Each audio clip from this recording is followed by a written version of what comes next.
ഇനി കൊല്ലത്തെ ഒരു കാഴ്ചയിലേക്കാണ്. ദേശീയപാതയിൽ ഒരു വാട്ടർ ഫൗണ്ടൻ. അപ്രതീക്ഷിതമായി ഈ കാഴ്ച കണ്ടാൽ ആരും ഒന്ന് നോക്കി പോകുമല്ലേ. അത്തരം ഒരു കാഴ്ചയാണ് ഇന്ന് കൊല്ലം ചാത്തന്നൂരിൽ ഉണ്ടായത്. നാടിന്റെ ഭംഗി കൂട്ടാൻ വേണ്ടി ഉണ്ടാക്കി വെച്ചിരിക്കുന്ന സംവിധാനമൊന്നും ആയിരുന്നില്ലത്. ദേശീയപാതയുടെ നിർമ്മാണ പ്രവർത്തനം ഏറ്റെടുത്ത കമ്പനി ഒരുക്കിയ ജപ്പാൻ കുടിവെള്ള പദ്ധതി പൈപ്പിലെ വാട്ടർ ഫൗണ്ടനാണത്. ഫൗണ്ടനിൽ കുളിക്കാനും വാഹനം കഴുകാനും ഒക്കെയായി ഒട്ടേറെ പേരാണ് നിർമ്മാണം നടക്കുന്ന ദേശീയപാതയുടെ ഒത്ത നടുക്കെത്തിയത്.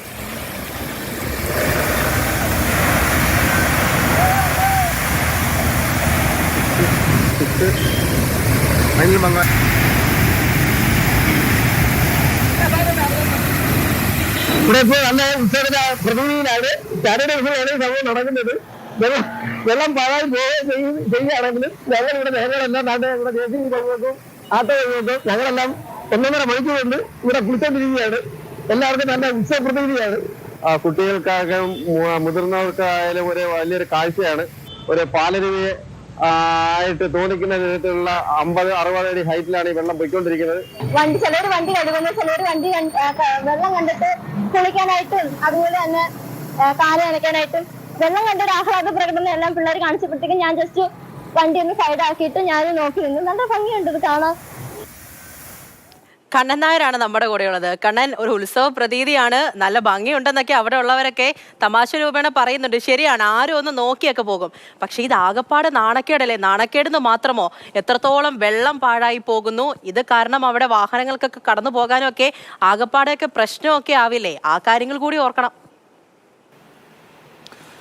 പൂജ, സാധാരണ ഈ വാട്ടർ തീം പാർക്കുകളിലൊക്കെ പോകുന്ന സമയത്താണ് നമ്മൾ ഇത്തരത്തിലുള്ള ഒരു വാട്ടർ ഫൗണ്ടനൊക്കെ കാണുന്നത്. വെള്ളം മുകളിലേക്ക് കുതിച്ച് ഉയരുന്നു. അങ്ങനെ ആ വെള്ളത്തിനടിയിൽ നിന്ന് പോയി നമ്മൾ കുളിക്കുകയും ഉല്ലസിക്കുകയും ഒക്കെ തന്നെ ചെയ്യാറുണ്ട്. അത് നമ്മുടെ വാട്ടർ തീം പാർക്കുകളിലാണ് കാണാറുള്ളത്. പക്ഷേ ഇന്ന് ഉച്ചയോടുകൂടി കൊല്ലം ചാത്തന്നൂർ റൂട്ടിൽ പോയ ദേശീയപാതയിൽ പോയ ആൾക്കാർക്കൊക്കെ തന്നെ വലിയ രീതിയിലുള്ള ഈ ഒരു കാഴ്ച കാണാൻ സാധിച്ചു. അത് ദേശീയപാത അതോറിറ്റിയുടെ അല്ലെങ്കിൽ ദേശീയപാതയുടെ നിർമ്മാണം ഏറ്റെടുത്തിരിക്കുന്ന കരാറുകാർ സമ്മാനിച്ചതെന്ന് പറയാതിരിക്കാൻ യാതൊരു നിർവാഹവുമില്ല. അതിൻ്റെ ബാക്കി കാര്യങ്ങൾ പിന്നീട് ഞാൻ സംസാരിക്കാം. കാര്യം ഇന്ന് 12 മണിയോടുകൂടിയാണ് അവിടെ ആ ദേശീയപാതയിൽ ഒരു പൈപ്പ് പൊട്ടുന്നത്. പൈപ്പ് പൊട്ടി നേരെ വെള്ളം മുകളിലേക്ക് ഉയരുകയാണ്.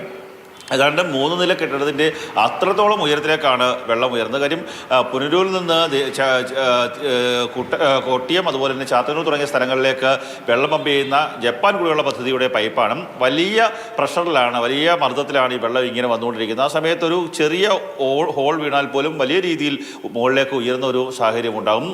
പെട്ടെന്ന് തന്നെ അവിടെ വലിയ രീതിയിൽ വെള്ളം ഉയരുകയും വലിയൊരു വാട്ടർ ഫൗണ്ടന് സമാനമായ രീതിയിലുള്ള ഒരു ദൃശ്യം ഉണ്ടാവുകയും ചെയ്തു. പെട്ടെന്ന് നാട്ടുകാർക്ക് ആദ്യം മനസ്സിലായില്ല, ഇതെന്താണ് സംഭവിക്കുന്നത് മനസ്സിലായില്ല. പിന്നീടാണ് പൈപ്പ് പൊട്ടിയതാണെന്ന് മനസ്സിലാവുന്നതും. അതോടുകൂടി നാട്ടുകാർ ആ കാര്യങ്ങൾ അങ്ങ് ഏറ്റെടുക്കുകയാണ്. പിന്നീട് പല ആൾക്കാർ ഈ വേനൽ ചൂടൊക്കെയാണല്ലോ, ഒന്ന് കുളിച്ചു കളയാന്ന് പറഞ്ഞ് കുറേ ആൾക്കാർ അതിൻ്റെ കീഴേ പോയി നിന്ന് കുളിക്കുന്നു. ചില ആൾക്കാർ കുറേ നാളുകളായി വാഹനം കഴുകാൻ സാധിക്കാതിരുന്ന ആൾക്കാർ, ആരും ദേശീയപാതയിലെ ഈ പൊടിയൊക്കെ കാരണം വീട്ടിൽ നിർത്തിയിട്ടിരിക്കുന്ന വാഹനങ്ങളൊന്നും കഴുകാൻ പറ്റാത്ത ആൾക്കാരുണ്ടായിരുന്ന പ്രദേശവാസിയായിട്ടുള്ള ആൾക്കാർ, അവർ ഈ വെള്ളത്തിൽ നേരെ വാഹനം കൊണ്ടുവന്ന് അവർ ഈ കാറും ഓട്ടോയും ഒക്കെ തന്നെ ഓട്ടോറിക്ഷയൊക്കെ തന്നെ കഴുകുകയാണ്. ചില ആൾക്കാർ സെൽഫി എടുക്കാനുള്ള തിക്കും തിരക്കുമാണ്. ചില വിദ്യാർത്ഥിനികളൊക്കെ തന്നെ കോളേജിൽ പോയിട്ട് തിരിച്ചു വരുന്ന സമയത്ത് പെട്ടെന്നൊരു ഈ റോഡിന് നടുക്ക് നിർമ്മാണ പ്രവർത്തി നടക്കുന്ന റോഡിന് നടുക്ക് ഇതുപോലെ ഇങ്ങനെ വെള്ളം ഉയർന്നു നിൽക്കുന്നത് കാണുമ്പം അവർക്ക് കൗതുകമായി അവരെല്ലാം തന്നെ ഈ സെൽഫി എടുക്കാനൊക്കെ തന്നെയായി മുന്നോട്ട് വരുന്ന ഒരു കാഴ്ച. അങ്ങനെയൊക്കെയുള്ള ഒരു കാഴ്ച കാണുകയും ഏതാണ്ടൊരു 3-3:15 കൂടിയാണ് ആ പ്രശ്നം ഒരു താൽക്കാലികമായി പരിഹരിച്ചത്. പക്ഷേ ആ പ്രദേശത്ത് കൊട്ടിയത്തും ചാത്തന്നൂരുമുള്ള ജനങ്ങൾക്ക് വെള്ളം ഇന്ന് കിട്ടില്ല എന്നുള്ള കാര്യത്തിൽ വലിയ തർക്കമൊന്നുമില്ല. ഞാൻ നേരത്തെ സൂചിപ്പിച്ചത് ഇത് ദേശീയപാതയുടെ നിർമ്മാണം ഏറ്റെടുത്ത കരാറുകാരുടെ ഒരു സമ്മാനമാണ്. സമ്മാനം എന്ന് നമ്മൾ ഇൻവെർട്ടർ കോടമയിലിട്ട് പറയേണ്ടി വരും. അവർ ചെയ്യുന്ന ഒരു പ്രവൃത്തിയാണ്. കാര്യം പല സമയങ്ങളിലും ഇവിടെ ഇത്തരത്തിലുള്ള കുടിവെള്ള പൈപ്പുകൾ പോകുന്നുണ്ട് എന്നുള്ള ഒരു കാര്യം അവർക്കറിയാം. പക്ഷേ ഒരു ഉത്തരവാദിത്വമില്ലാതെ പല സമയങ്ങളിൽ അവിടുത്തെ കുഴി തോണ്ടിയെടുക്കുകയും അതുപോലെ തന്നെ പൈപ്പുകൾ പൊട്ടിക്കുകയൊക്കെ തന്നെ ചെയ്യുന്നു. അതുമൂലം എത്രത്തോളം ജനങ്ങൾക്കാണ് ഈ കുടിവെള്ളം ഇല്ലാതായി പോകുന്നതെന്നുള്ള ഒരു അവസ്ഥ കൂടി അവർ മനസ്സിലാക്കണം. മറ്റൊരു കാര്യം, ഈ പൈപ്പുകൾ പൊട്ടിക്കഴിഞ്ഞാൽ അതിൻ്റെ അറ്റകുറ്റപ്പണി നടത്തേണ്ടത് ഈ നിർമ്മാണം ഏറ്റെടുത്തിരിക്കുന്ന കരാറുകാരാണ്. പലപ്പോഴും സമയബന്ധമായി ആ കുഴികളോ അല്ലെങ്കിൽ ഈ അറ്റകുറ്റപ്പണിയോ പൂർത്തീകരിക്കാൻ അവർ തയ്യാറാകുന്നില്ല എന്നുള്ളൊരു പരാതി കൂടിയുണ്ട്. എന്തായാലും കൊട്ടിയം വഴി പോയ അല്ലെങ്കിൽ ചാത്തന്നൂർ വഴി പോയ ആൾക്കാരും ഈ പ്രദേശവാസികൾക്കായിട്ടുള്ള ആൾക്കാർക്ക് തന്നെ വലിയ സന്തോഷം ദോഷമായിരുന്നു.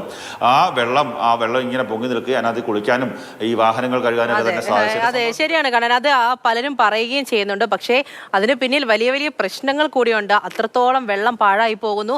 പലയിടങ്ങളിൽ വെള്ളം കിട്ടാത്ത സ്ഥിതിയിലേക്ക് വരെ അടുത്തുകൊണ്ടിരിക്കുന്ന ഒരു അവസ്ഥ ഉണ്ടാകുന്നു. വലിയ പ്രശ്നങ്ങൾ അതിലേക്കൂടെ കടന്നു പോകുന്ന യാത്രക്കാർക്കും വാഹനങ്ങൾക്കും എല്ലാം സംഭവിക്കുന്നു. അങ്ങനെ എണ്ണി പറയാൻ ഓരോരോ പ്രശ്നങ്ങളുണ്ട്. അപ്പോൾ ഇപ്പോൾ തന്നെ ഈ ഒരു പ്രശ്നം താൽക്കാലികമായിട്ട് പരിഹരിച്ചിരിക്കുന്നു എന്ന് പറയുന്നു. പരിഹരിക്കാതെ പിന്നെ എന്ത് ചെയ്യാം? പൂർണ്ണമായിട്ടും അങ്ങോട്ട് പരിഹരിച്ചു കൊടുക്കുകയല്ലേ.